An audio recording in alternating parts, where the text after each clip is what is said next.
السلام علیکم، دس از محمد منیب اللہ۔ امید کرتا ہوں آپ تمام لوگ اپنی زندگیوں کے اندر خوش و خرم ہوں گے اور ایک بہترین زندگی گزار رہے ہوں گے۔ علامہ محمد اقبال نے جہاں خودی مسلمان کی غیرت اسلاف سے جوڑنے اور بیشتر مضامین کے اوپر جو ہے وہ نظمیں لکھی ہیں، اسی طرح اس دور کے جو موجودہ حالات تھے ان سے مسلمان کو آگاہ کرنے کے لیے بھی علامہ نے جو ہے وہ نظمیں لکھی ہیں۔ کہیں پہ انہوں نے تنقید کی ہے، کہیں پہ حالات کو سامنے رکھتے ہوئے مسلمانوں کو نصیحت کی ہے۔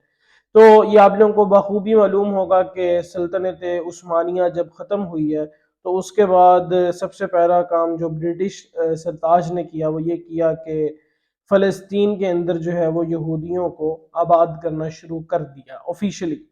تو اسی دور کے لکھی گئی یہ نظمیں ہیں، اور میں حیران اس چیز پہ ہوتا ہوں کہ یہ مسلمانوں کے حالات بھی ہیں اور علامہ کی دور اندیشی بھی ہے۔ ان دونوں نظموں کے اندر آپ کو سامنے نظر آئے گی کہ کس طرح سے انہوں نے آج سے تقریباً 80 سال پہلے یہ نظمیں لکھی ہیں اور یہ بخوبی آج کے حالات پر بھی پورا اترتی ہیں۔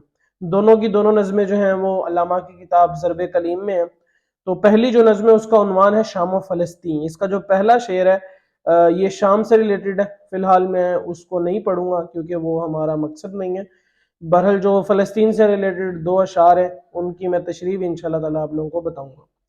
پہلا جو نظم ہے پہلی وہ ہے شام و فلسطین۔ تو اس میں علامہ کہتے ہیں کہ ہے خاک فلسطین پہ یہودی کا اگر حق، ہسپانیہ پر حق نہیں کیوں اہل عرب کا، مقصد ہے ملوکیت انگلیس کا کچھ اور، قصہ نہیں نہ رنج کا یا شہد و رطب کا۔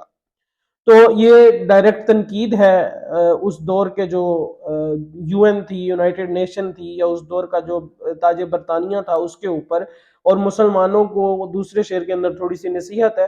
پہلی بات تو یہ آپ لوگوں کو بخوبی پتہ ہوگی اب تک کہ اس وقت جو یہودی تھے انہوں نے کہا یہ تھا کہ چونکہ ہمارے آباء و اجداد فلسطین کے اندر آباد تھے اور آگے بھی نشانیاں جو ہیں وہ ہماری کتابوں کے اندر یہی ہیں کہ ہم لوگوں نے یہاں پر جمع ہونا ہے، لہٰذا اس بیس پہ فلسطین جو ہے وہ ہمیں صہیونی یہودیوں کو دے دیا جائے۔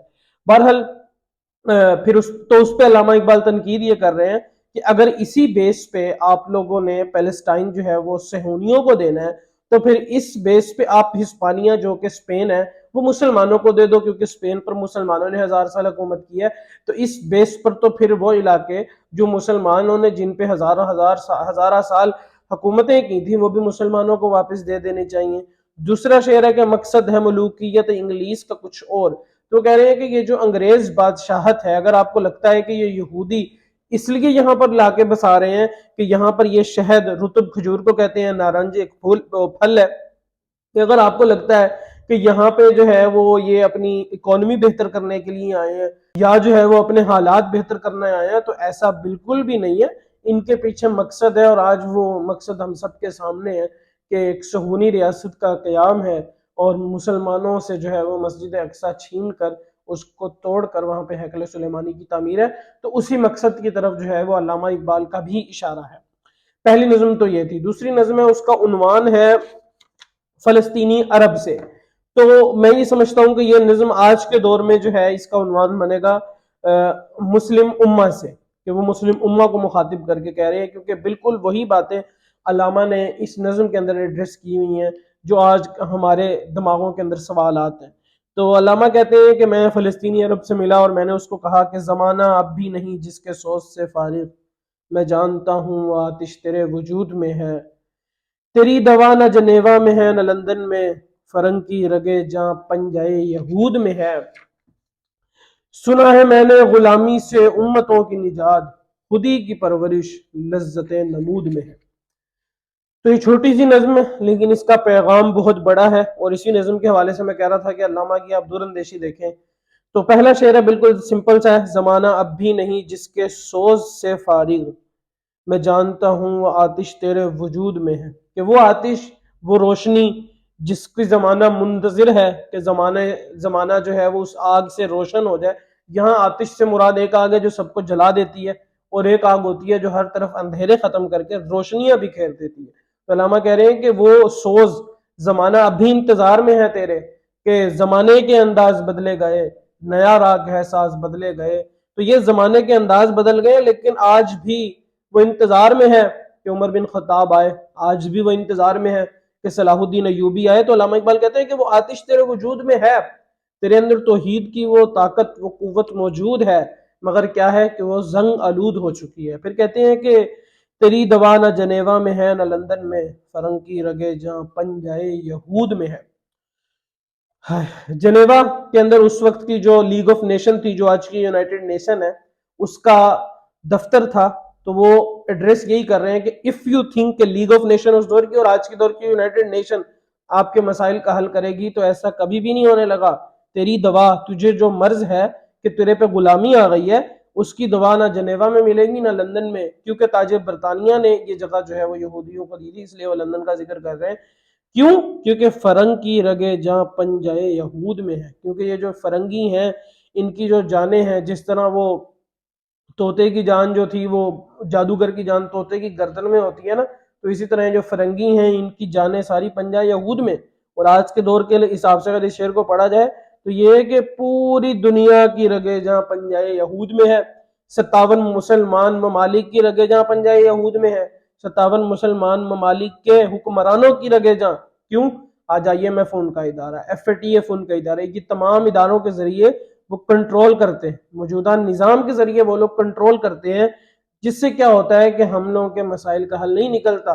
اگر آپ لوگوں کو لگتا ہے کہ یونائٹڈ نیشن اس مسئلے کا حل کرے گی، تو یونائٹڈ نیشن نے تو پچھلے 80 سالوں میں آپ کا کشمیر کا مسئلہ حل نہیں کیا، افغانستان کا مسئلہ حل نہیں کر سکی، اسی طرح لبنان ہے، اسی طرح شام ہے، عراق ہے، اسی طرح ایران ہے۔ یہ وہ تمام ممالک ہیں جن کے اندر خود دہشت گردی پھیلانے والے یہی لوگ ہیں، ٹھیک ہے۔ ان کے نزدیک جو بندہ باہر سے آ کے کسی دوسرے ملک پر حملہ کرتا ہے وہ دہشت گرد نہیں ہے، لیکن اگر وہی ملک آگے سے ریزسٹنٹ دے اور اگر وہ خاص طور پہ مسلمان ہو تو وہ دہشت گرد ہوتا ہے۔ تو اگر آپ کو بھی لگتا ہے یہ ہلکی سی بھی امید ہے ان لوگوں سے، تو اس چیز کی امید نہیں ہونی چاہیے۔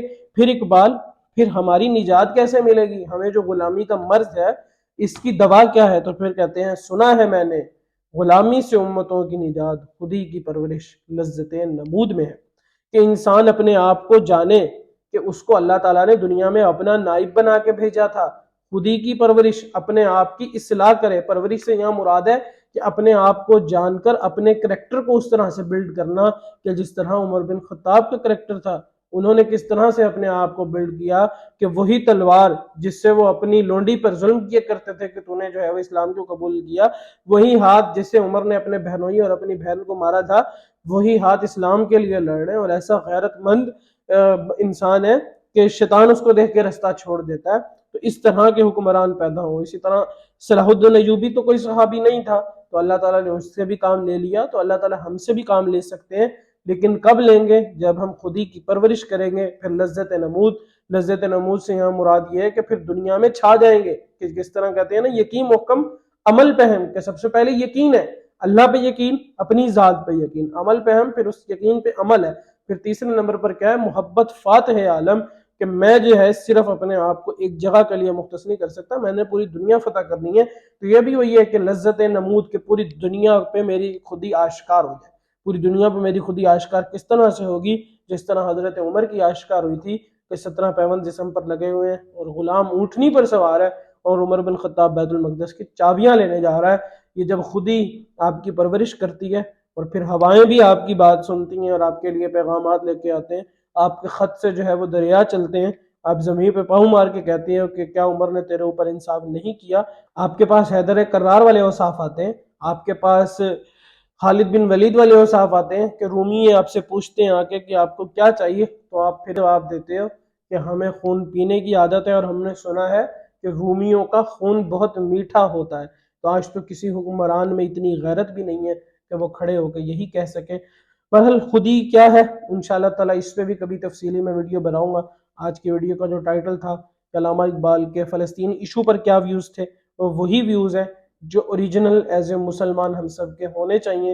اور یہ نظم وہی پہلے میں نے شروع میں بات کی کہ علامہ کی دور اندیشی کہوں یا اس کو ہم مسلمانوں کی پستی کہوں، کہ آج 80 سال بعد بھی ہمارے وہی حالات ہیں جو آج سے 80 سال پہلے تھے، کہ اس وقت بھی ہمیں شاید یہ ٹیکہ پہنایا جاتا ہو کہ جو لیگ آف نیشن ہے وہ مسائل کا حل کرے گی، جس طرح آج کہا جاتا ہے کہ ہمیں یو این کو خط لکھنے ہیں اور یو این مسئلہ کرے گی، یہ ہوگا وہ ہوگا۔ تو اگر یہی سوچتے رہے تو ہمارے مسائل کا کبھی بھی حل نہیں نکلے گا۔ السلام علیکم ورحمۃ اللہ۔